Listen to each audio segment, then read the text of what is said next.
Efallai bod eich tîm asthma wedi gofyn I chi fesur eich briglif, naill ai I helpu wneud diagnosis o'ch asthma, neu IW fonitro. Yn gyntaf, gwnewch yn siŵr bod y saeth fach wedi gosod I sero ar waelod y mesurydd ger y darn ceg.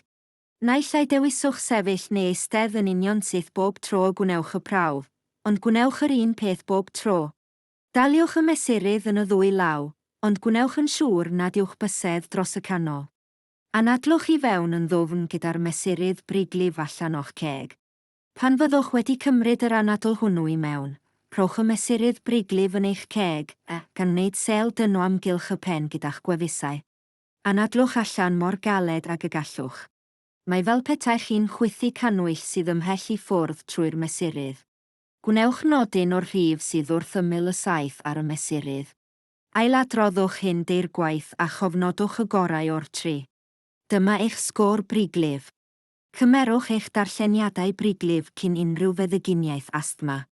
Os ydych yn defnyddio'r mesurydd briglif ar gyfer diagnosis asthma, efallai y bydd eich tîm asthma yn gofyn I chi gofnodi'r sgôr briglif yn y bore ar nos am gyfnod o amser I weld a yw'n amrywio. Os ydych wedi cael cynllun gweithredu briglif personol, yna cymerwch eich darlleniadau briglif yn ôl y cyfarwyddyd, a dilynwch y camau gweithredu yn eich cynllun. Os nad ydych chi'n siŵr, gofynnwch i'ch tîm asthma, maen nhw yno I helpu.